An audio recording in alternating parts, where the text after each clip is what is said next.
The subject we're going to discuss is how large companies can empower the collaborative economy. We have very, very, very big companies right here, like over 1,000 people, 100,000 people with La Poste and Orange in France. Yeah, 270. 270? So that's very big. That's also very big. Castorama, Beaver Rama, for those who speak French, is I think 12,000. 12,000. And we have an English friend here who has 16 employees, and we're going to see that size does not matter. We're going to make maybe a first roundtable to see like how did you start working in the collaborative economy for your companies. You'll speak last because obviously you are already born in the collaborative economy. Véronique, maybe? Yeah, what was the rosebud? The beginning, it's a very simple story because first, when I arrived in Castorama in this role, I was aware, as I said previously, that we've missed the first internet revolution, and my intention was not to miss the second one. And then I have some people in the marketing organization in Castorama to find some people to talk to us. And we had a full day with some colleagues, and we had 4 or 5 speakers. One of those was Fabrice Epelmois, which is here today with us. And I remember, I will take it's a little anecdote, but I will tell you.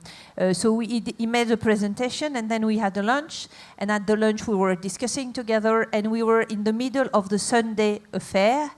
And he told me, you know, on this affair, you did it wrong completely. I say, okay, can you tell me more about that? And he told me about the fact that we should have used the social media instead of doing the press things. And so I said, okay, I think we can talk together. And then I met him another time, and I asked him, I understand that there were another word that I didn't know and that we didn't know as a company. And then I spent 5 days, 6 days, full day, and I asked Fabrice to help me to meet different people around this economy, which, what I say, I met some people from Fab Lab, I met some people all over makers, real makers. And then I started to share those experience and what I learned with some of the team. So first 3 or 4, then 40, then 200.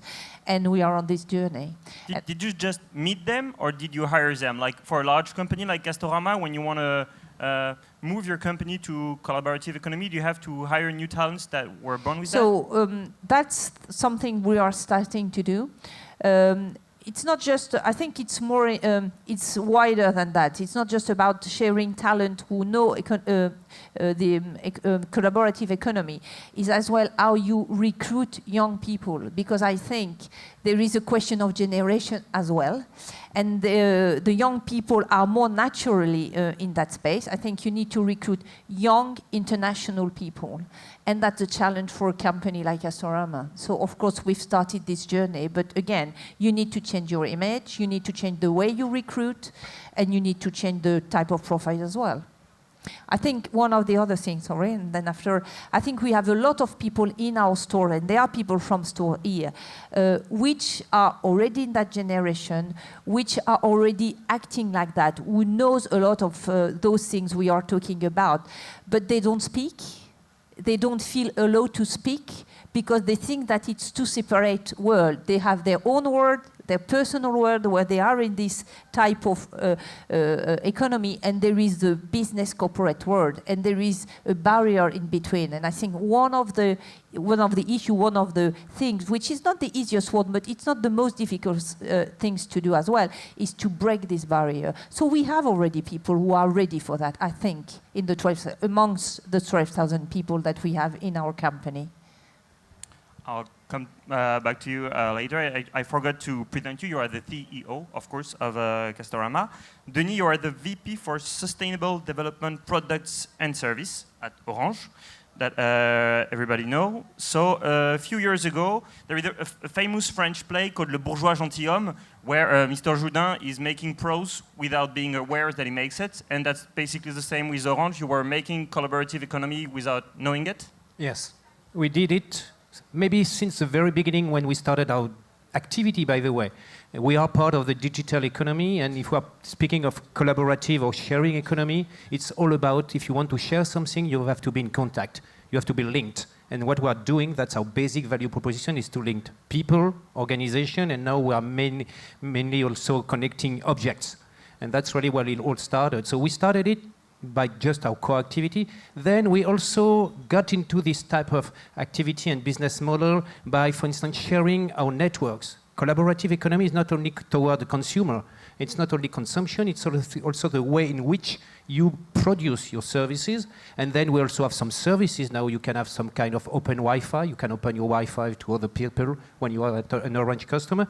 That's the second step. And third step, now we are in a more formal approach, and that started also from a CSR approach. We have been listening to our stakeholder, looking at the weak signal beyond classical marketing, seeing all this new business model raising, circular economy, service economy, collaborative economy, and that is all based on information, which is our job again. So we have a role to play in that. And now we are developing a series of action to support that internally and externally.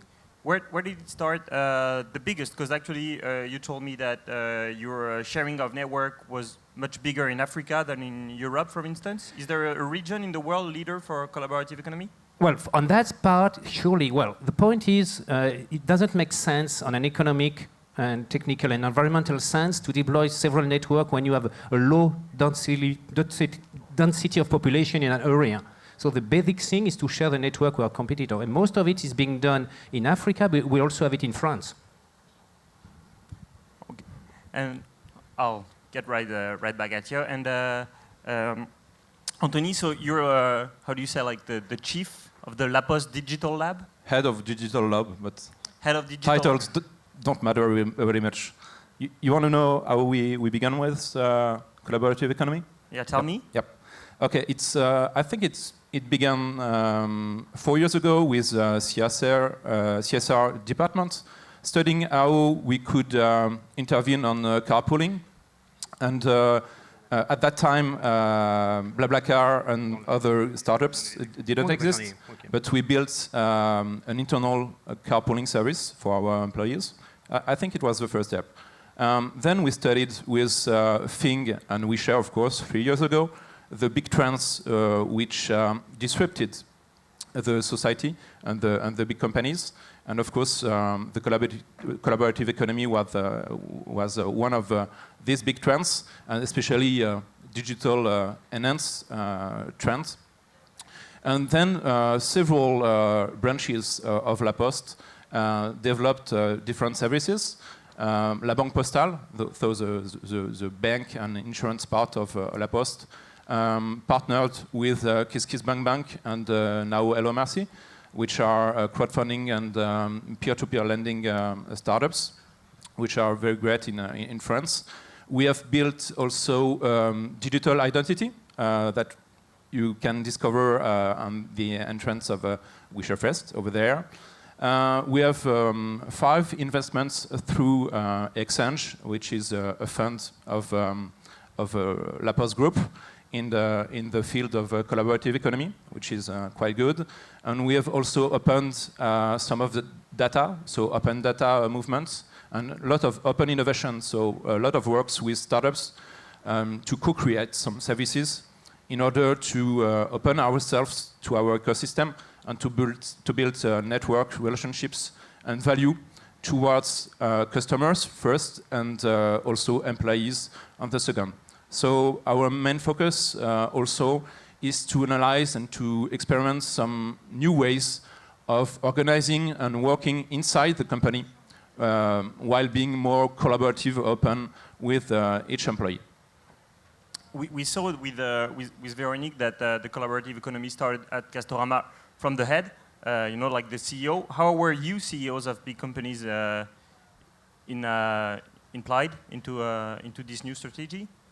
Well, it may be more obvious maybe for us because when we met WeShare 3 years ago, we instantly found ourselves because we share some common values that are trust, people trust La Poste because it's an old company and we are 100% public-owned company. So it's very important for citizens, for customers, and for employees. We have also the proximity. We are everywhere in France, in every territories, and our main purpose is to build links between people with the proximity, with the mailman, with the post offices. And for us, collaborative economy is a good way to reinvent our traditional activities with mixing the digital services and the physical facilities.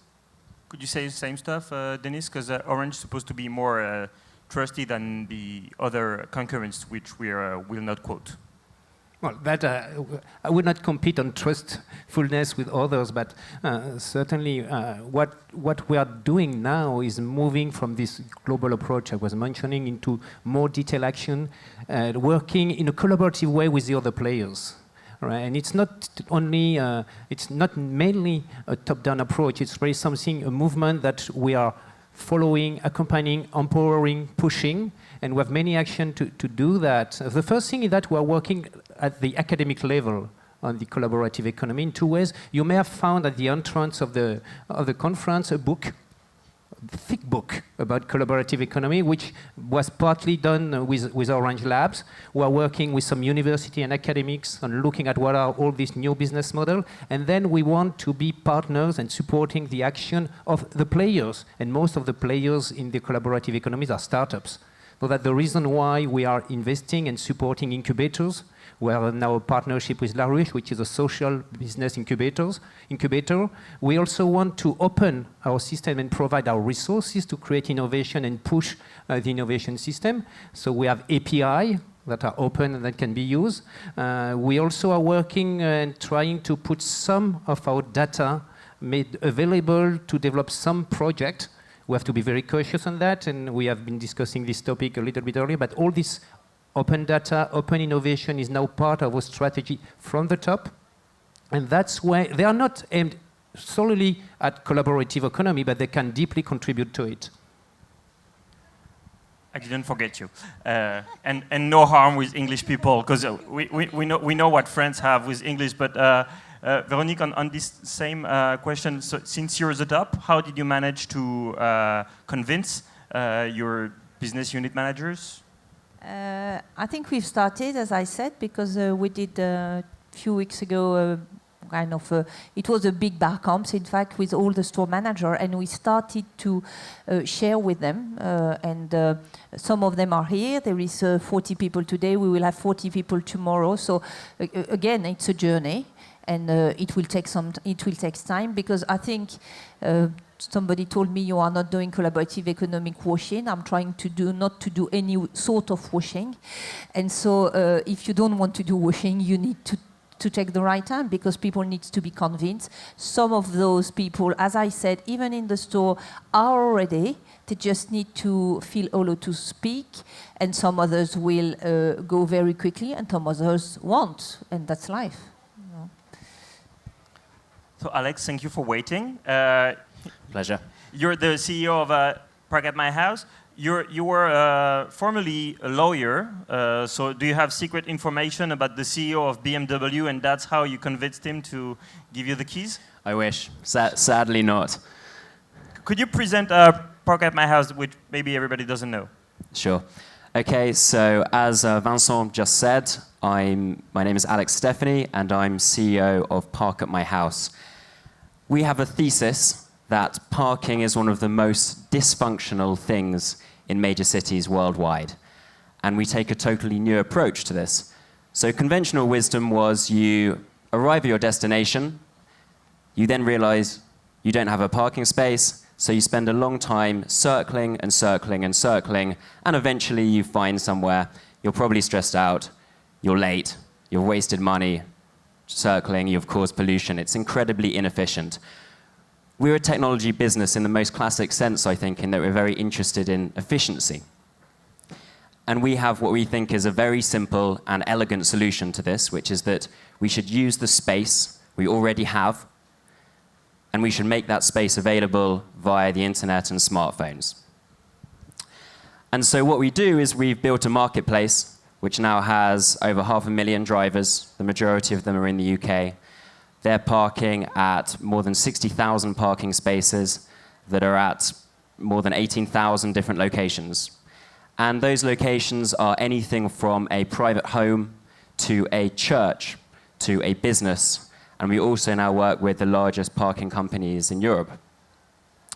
So what we're able to do by creating these efficiencies is make sure that a car goes directly to its final destination rather than circling. IBM did a really interesting study in 2011 when they looked at the amount of car pollution and traffic caused by circling, and they said that it was probably more than 20%. So these are scandalous, scandalous numbers, and parking is a very, very inefficient process, as I said, so this naturally interested BMW. Clearly, if they are going to continue selling cars, and if people are going to continue to use cars as a form of transport, then we've got to solve parking. Every single car journey ends in a parking space, it begins in a parking space. It's what we specialize in, so it made sense for BMW to look at us and look at the people who are beginning to solve this problem. And in 2011, they led a seed investment round into Park at My House. But BMW, I lost you when you said that you were parking cars into church. That I saw was, from a French point of view, it's not very nice. But when I lost you is, why didn't BMW try and buy some more parking slots? Why did they believe in the collaborative economy for being a model of parking cars? On the church point quickly, so we've got tons of churches using us, and they just park in some of the car parks. We've got in the parking spaces outside, we have a church in London that's made more than £170,000 through their parking spaces on Park at My House, and this now funds all of their community projects. There are homeless people every week eating food which is generated from parking revenue, and abuse clinics and all kinds of charitable projects. That's just one church. We have tons of churches on the platform. That's huge. You have to have an audience with Pope Francois to tell him this is a huge fundraising slide for you. He's kind of quite, I think, you know, in the Vatican, that's some prime parking. So if the Pope happens to be listening, we'll be very happy to have him in our community. You know, I think why BMW invested is, I think there's two ways of approaching that question. There's why did BMW specifically invest, and then there's why does a big company invest in a startup. So maybe just to take the second question first, you know, I think there are some generic reasons. A big company is a little bit like an oil tanker. It's huge, it has a huge amount of momentum, and of course it's very hard to change direction quickly. But the world changes very, very quickly. And it might be that in some of the spaces or some of the shipping lanes, if you like, to continue the analogy, where some of these oil tankers are moving, they need to change very quickly. This oil tanker needs to become a plane or a submarine before it crashes into something. And that's very, very hard.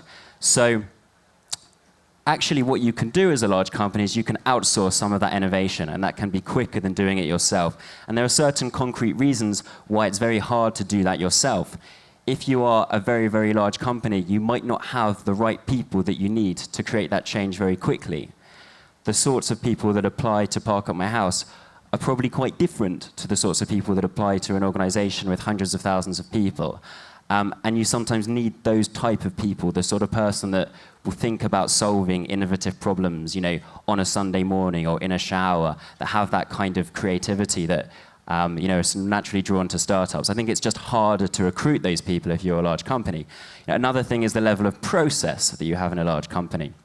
It's just very, very hard to make a large company with 15 layers of hierarchy, you know, lean, to make decision-making, you know, lean and efficient and quick. And I think another thing is risk and an attitude to risk. So big companies have big brands, and big brands are very valuable because people trust them, people transact with those companies, and people pay more for their products as a result of that brand. So if you are a big company, the last thing you want to do is risk that brand by doing crazy little experiments, because that's so much of your market cap. So what you can actually do as a big company is you can outsource that risk. Now, startups statistically are likely to fail. No one cares in the scheme of things if a startup fails, it's what happens, it's life. Even the CEOs of startups are like, half of them are thinking, okay, I'm just going to do this startup for a few years, learn a few things, raise some money. They're experiments. They're highly, highly risky experiments. So you can outsource that. Park My House certainly isn't a company that's going to fail. We're a profitable, fast-growing business now. But I think in general, that's an approach that large corporates are taking. And then why does BMW invest?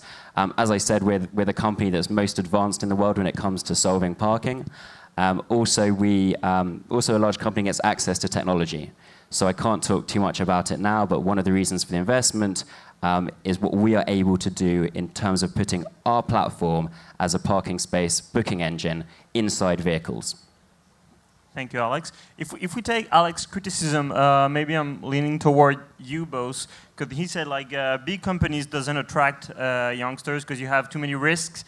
You don't take enough risk. You have too many process, and they're not enough attractive. Is that why you wanted to start changing your image to attract new talents?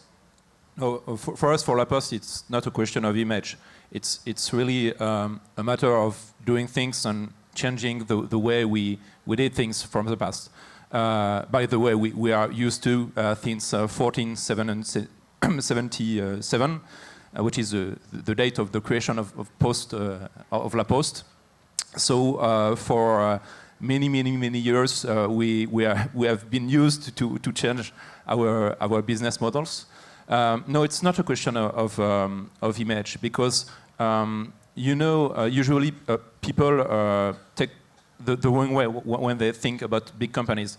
They see the whole group and very big, but in fact, even if we are 270,000 people, each people is an individual. We are small post offices.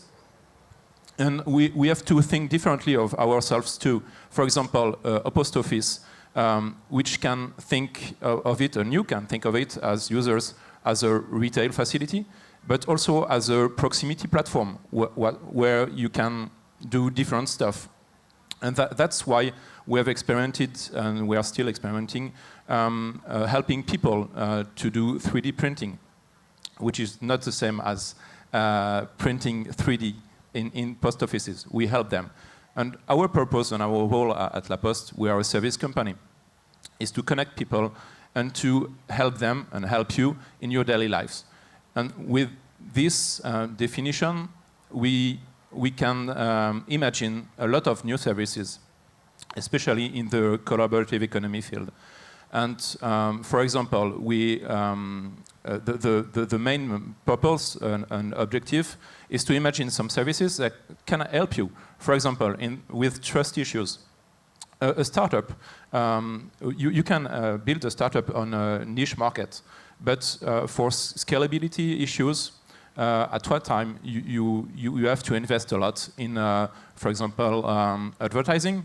And if you have taken the underground in Paris, there are a lot of campaigns advertising for Airbnb and BlaBlaCar and Drivey, it is car sharing. So that's a good sign of collaborative economy going mainstream, at least in France.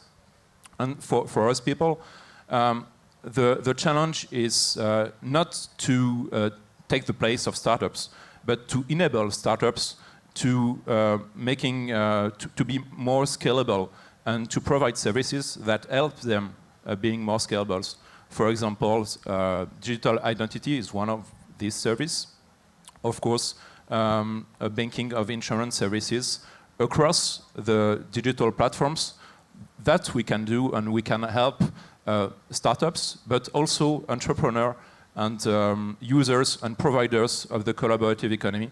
I said it, for trust issues, for facility matters, for example, to make transactions in the real world.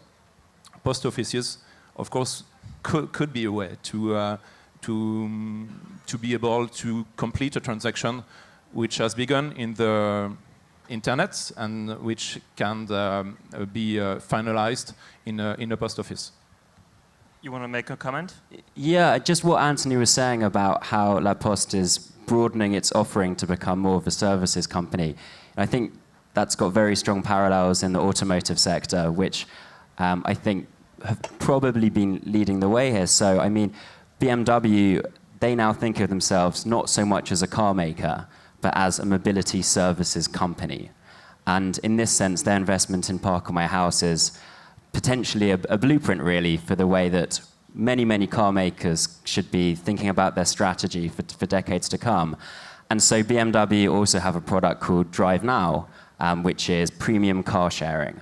But I'm not a BMW spokesman. There are plenty of other car makers who are doing similar types of venture. You have their arch rival, Daimler, have Car2Go, which is a very established car sharing model now. You have Moo, which maybe is familiar to the French in the audience, which is a mobility services offering from Peugeot. Citroën have something called Multi-City. So I think what all these moves, if you like, have in common is that these large businesses know that their sector is going to change an awful lot, and they have a very big head start. So they're thinking, actually, how can we operate in a way that will de-risk us, if you like, from whatever structural change will happen in the coming years? Well, if you get bored, you'll be a wonderful spokesman at BMW. I would like to add something, because I think what you've just saying is really true, as that's one of the issue of the big companies, and I think definitely what the BMW is doing is exactly what we want to do, what we are trying to do. I think there is still two questions that for personally we haven't solved yet, and the question of the economic model, because when you are doing that, it changes your economic model, and that's a key issue for us as company. And the second question is about employment, because it changes, the type of, we were talking about Airbnb or your company, even a smaller company. When you look at the number of people that they employ, the number of employees that they have is very low. So it forces us, and it's not just us as leaders of company. I think it's broader than that. It's a question for the government, for the whole world to see how the idea of employment will change in the future. And I think this economy will have a massive impact on that. And if we are not, and it can be a pessimistic effect, or you can cope with it and make it something positive. But that's something we should be looking at. How come you didn't have the pessimistic point of view, which is we kind of know generally the French point of view? We're supposed to have a pessimistic side of life. Just behind there is a... I hope I'm not. That's French. There is a French economist called Claudia Sénic, which has the theory of economy of happiness, and we are like the last one. We are behind Iraq. But behind there is a camp, Castorama camp, where we have makers and working on woods. And if everybody was starting to make their own wood and their own furniture, that could be a problem for your retail. So how come you didn't become pessimistic about that? I don't think that's the point, basically, because I think, I was discussing with people who were saying, are you thinking about renting stuff? But if you rent stuff, you will sell less. I think that it's not a question anymore. It will happen. So there is the question for us is not to fight against that, because in average, you use a power grid 7 minutes a year. Is there a point to have a power drill? If you take it from just a rational point of view. So I think those things will happen. The fact that some makers will do some their own products with material, even from a business point of view, they will have to buy the material somewhere, so we can sell this material. I don't think that's where I am. I think that this question about employment is when people are making things, are sharing, which is the principle. So they are, BlaBlaCar is a good example. People are giving something or are exchanging something to somebody.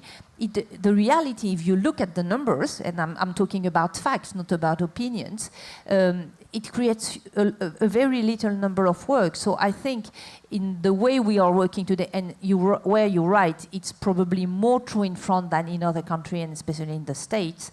But in your life, you have, 20 years ago, you had one job. Today, you are 5, 6, 7 jobs. And I think in the future, probably the structure of the way people will work will change. So you will have different jobs at the same time. I don't know. That's absolutely not possible in the French legal frame today. But you know, it's big impact on unemployment, and that's a big issue, not just for France, for all countries.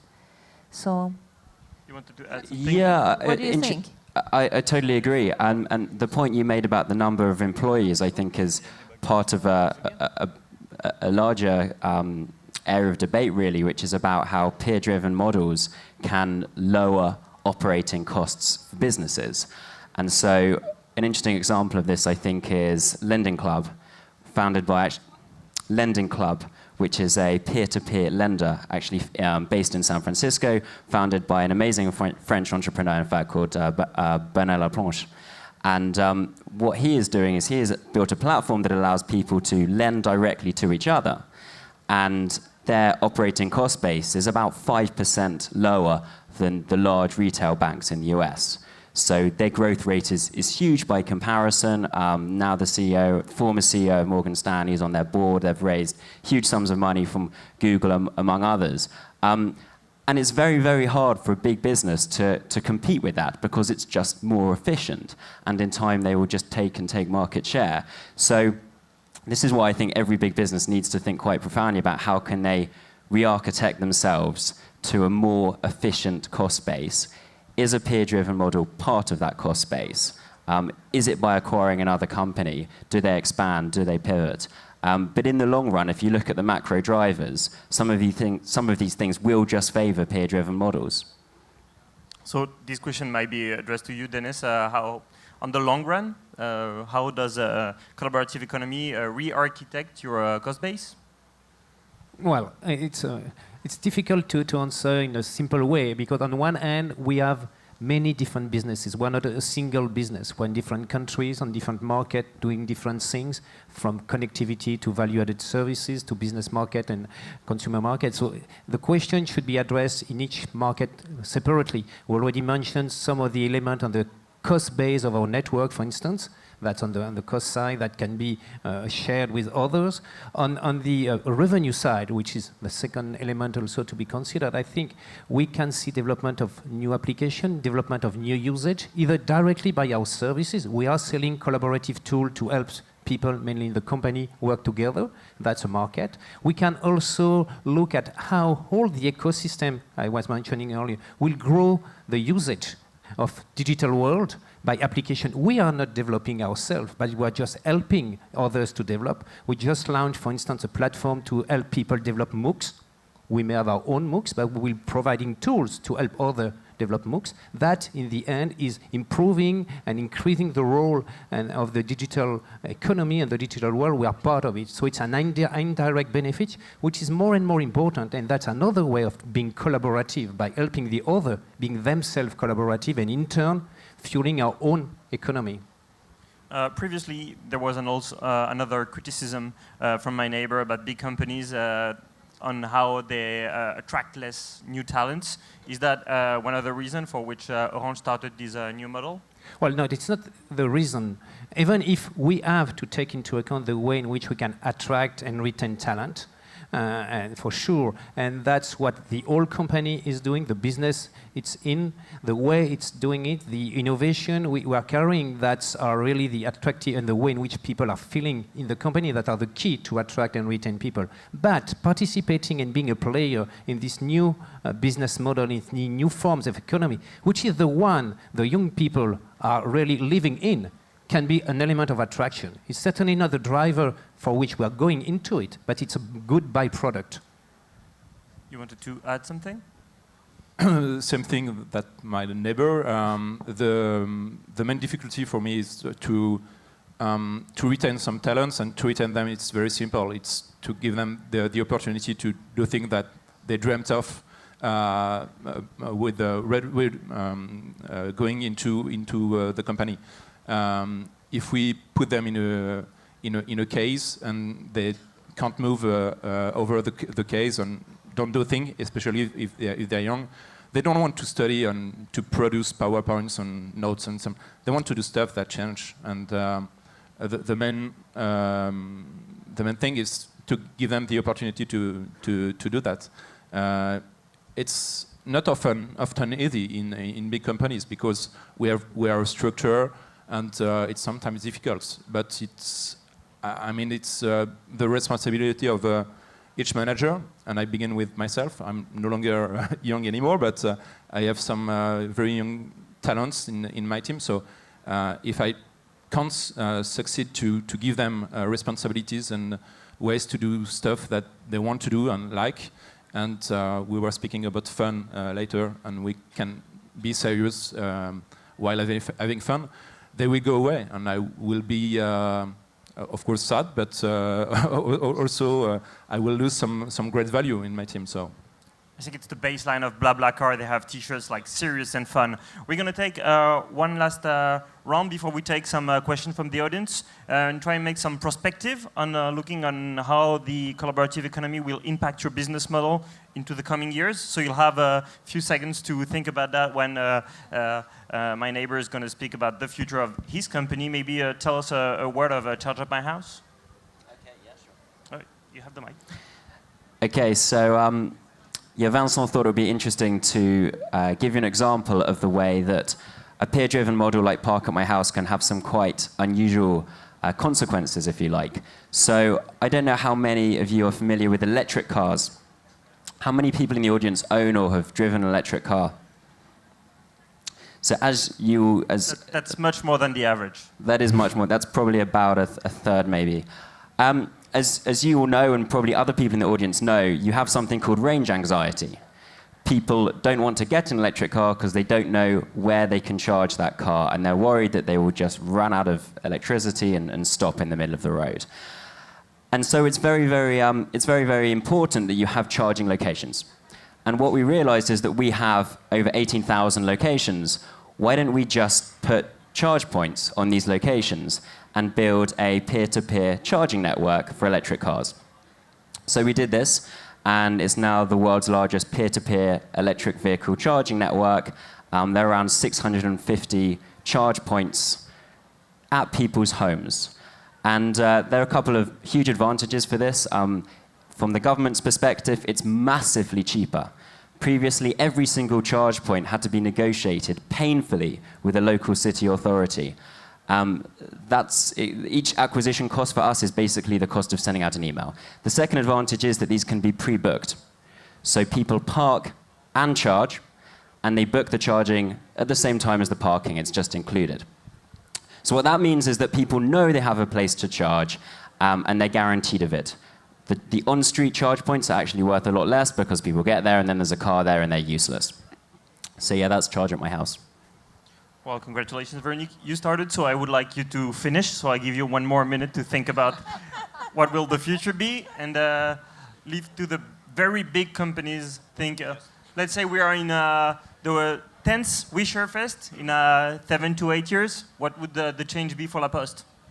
Well, if we succeed to develop a lot of services internally and externally, you will have seen that till 10 years from now, and I hope that we will be able to experiment a lot of new services on a small scale to enable us to test and to take those which works, and the other to get rid of them. That's the main challenge. I've spoken already of the main fields. I've just forgotten the excess capacity field, which is huge for us with our buildings, workplaces, and of course the cars and all the pool of vehicles that we have. And that's a common thing with you, parking places and so on. So in the 2 years from now, not 10 years, but 2 years, I hope that we will see a lot of experiments and that you will be able to experiment them. Either digital services, especially for the pro-am, the individuals, we can do stuff with and begin to be professional with like renting their place on Airbnb or organizing a ruche with La Ruche Kidiwi. It's a new kind of employment, and I think we have a great role to play by helping those new entrepreneurs to grow in the collaborative economy field. And Dennis, what would you feel like? Maybe tell us a word about what you do with La Ruche, not La Ruche Kidiwi, but La Ruche. And what do you think will Orange future will be in 10 years? Maybe you will be the only remaining phone company in France after you have both Free and Bouygues? That's many questions at a time. So with La Ruche, well, La Ruche is an incubator focusing on social business in Paris. And we became recently one of the partners of La Ruche, which doesn't mean only financing La Ruche, but also accompanying the company that are being incubated in La Ruche, which means providing some of our knowledge to support them, especially when they're working in the digital arena. And on the other end, bringing some of the knowledge and competencies from La Ruche to grow and maybe give some training to our own people in the company to be more on the entrepreneur side and on the social business side. So that's for La Ruche, which is one thing we plan to expand. Well, 10 years from now in the digital economy, it's so far. We cannot imagine what it means. You know, it just came back 10 years ago for what it was, both as a company for ourselves and the industry. It's too much difficult. What I would say about 5 or 7 years from now, well, Orange will still be providing infrastructure. 5G, 6G, I don't know what will be the generation at that time, fiber networks, possibly with sharing the investment with other players. That's one thing, that's core business. Then I believe that we will be working in many new areas. Well, smart cities, smart energy, all that type of thing, healthcare, we already are a little bit there. That will not be done by Orange alone, which means that we will be working with partners, which is another way of collaborating with other players in the various industries.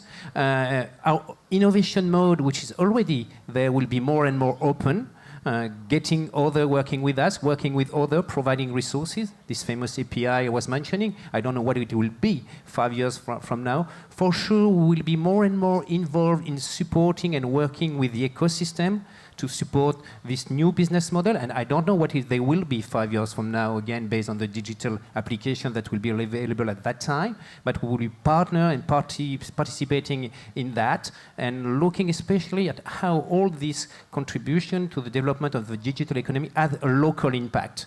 We are going to see coming back the importance of the territories on all the social issues, starting with the employment, which means that we will also be, and we aim at that, supporting the local employment. That's how far I can go for 5 or 7 or 10 years. Thank you, Dennis, and we'll finish with you, Véronique. So I understood that 10 years is science fiction, but what will happen in 5 years, and what happens if I enter a Castorama store? I don't think that 10 years is science fiction, by the way. We don't know what will happen, but if you don't have this time scale in order to build those type of movement, you don't do anything. So, but that's another question. How it will impact Castorama business, all what we were talking about, I think it will first impact our businesses in reality, which means that today we are just selling stuff to people, and we want in 10 years' time, we will probably rent product, we will provide services, we will put people let me give an example. So you will pay your cotisation, for instance, for a year, and you will be able to go to a place to do DIY with people who will help you. So it will change the nature of our businesses. That's the first thing. The second thing, it will change our organization, because I don't think we can cope with this world being organized as we are today, which means a very hierarchical organization. You were asking the question of which grade. He was asking when we were preparing, quel grade êtes-vous? I think I'm a commandant en chef and some of us. But you know, this is the old world, and so it will change that. Thirdly, it will change the leadership, the type of people we will have, or the way people will behave, which means you need to be collective and not individual. You need to be curious. You need to be open to the world. We need to be international, which for French company is never a gift. So it will change that. And above all, I think there is a question of control. In big listed company as we are obsessed by control. Your description of big company were definitely right, processes, blah, blah, blah. You missed one, which is control. Risk adverse, you're right, control. We are obsessed by control, and to be able to deliver that, we need, and I personally leave that space, you need to leave the illusion of control, and that's something which is key.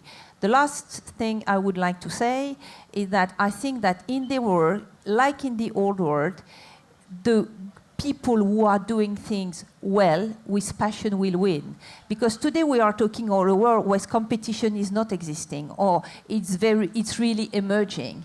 But in few years' time, you will have the same competition in this world that we had in the retail world. And if I'm sure of one thing, is that the people who will win will be the one who are doing things well. So it's not just about doing that, it's doing it well. And I think that is not changing. That will be true, and it will still be true in 10 years' time. I think there's a really interesting lesson to be learned from what happened in the music industry.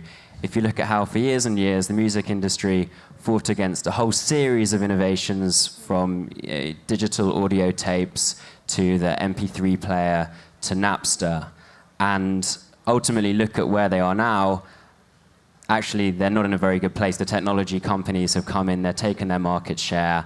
Piracy is now decreasing, actually, because consumers are more and more buying digital music through fantastic applications. What is the lesson of that? The lesson is very simple. Consumers get what they want. Ultimately, they get what they want. There may be court cases, but they get what they want in the end. So really, what big listed companies should be doing is giving consumers what they want as quickly and painlessly as possible. I mean, there's an example that springs to mind. Why is the hotel industry in the States mobilizing against peer-to-peer rentals and companies like Airbnb? Really, what they should be doing is saying, okay, here is demand. Here is demand for a service that we hadn't really acknowledged in its full form. Why don't we have an offering, let's call it, say, Hilton Homes, and we will rent large, beautiful luxury homes, and instead of selling a suite or a bedroom to an executive for a couple of nights, we'll rent them a Hilton home for thousands and thousands of dollars, and they can make a business trip into a family holiday. So I think it's just really important broadly that big companies see what consumers want and act on it very decisively. Well, thank you, Alex, who will maybe transferring to Hilton in a couple of years to improve their collaborative economy or market. We saved a few minutes for a question from the audience, so raise your hand and you'll have a mic. There is one question right here in the middle. Could you present yourself, because we can't see you, so we have to know where the arrow is coming from. Okay, can you see me here? Yeah. Yeah. That's good. Okay. Alex, right at the end there, you were saying these companies need to give consumers what they want. Often, what consumers want is something really cheap, and that comes at a cost to the environment, and that comes at a cost to society. And I feel sometimes these themes over the last day and a half haven't really been addressed. This is all great, we're sort of sharing stuff with each other, but we are the 1% in this room, yeah? The people who are sharing are the people who are privileged enough to own something. There's a huge portion of global society who doesn't own anything. And I think if we focus on this trying to provide as cheap a consumer experience as possible, we're ignoring much larger issues of social justice and environmental degradation. I mean, I would agree obviously with the sentiment, but I would disagree with the strength maybe of the correlation you make between something being cheap and something being potentially worse for the environment. You know, in manufacturing, that's very often the case. You have stuff, you know, produced more cheaply with maybe, you know, toxic chemicals. But in business models, that's usually not the case. So if you look at how a company that isn't a green environmental company like Netflix disrupted a business like Blockbuster, they didn't do that for environmental reasons, but it has positive environmental implications. Instead of people getting into a car, driving down to their local video store, and then realizing that they can't choose something and then driving back, they just stream it online. So often cheap means more efficient. And as I mentioned before, a lot of these peer-driven models are about efficiency. If that means cheapness, and that means acquiring customers, and that also means something that's more environmentally sustainable, then that's absolutely wonderful. But I totally take your point. If that doesn't mean those things, then we should collectively, within this room and also in the media at large, continue to interrogate those kinds of business models. Dennis, maybe you have to make a comment. Few additional comment. There is no automatic link between cheap and being socially or environmentally negatively impacting.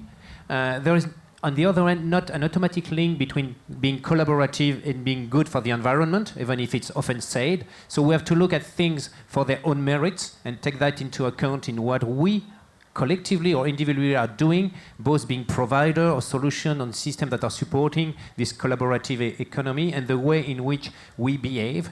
And certainly if we embed in collaborative economy more circular economy, which is one way of being collaborative, not at the same time or not sharing the same thing, but sharing something that is changing status over the life cycle, it's also supposed to be more positively impacting on the environment and socially.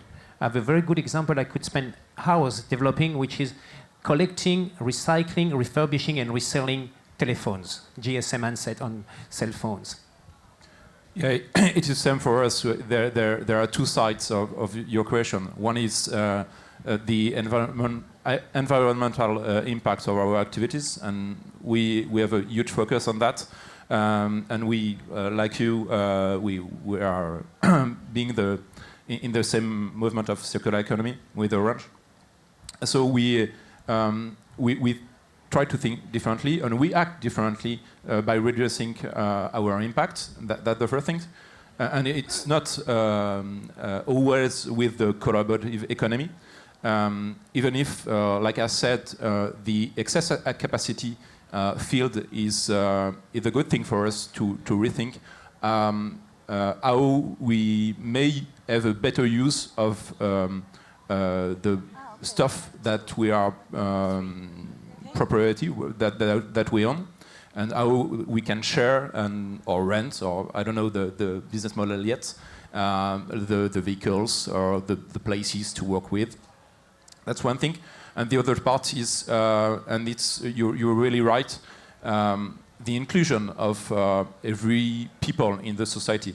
That's, for me, the right definition of the society, to be really inclusive and to connect people together.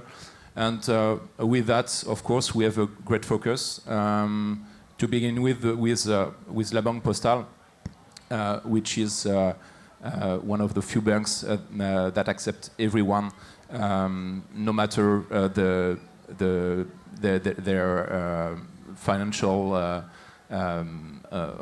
earnings, even the SDF, homeless people, they can have an account on Postal Bank. Very good and punchline. So thank you very much to the four speakers, and like we say in France, bon appétit.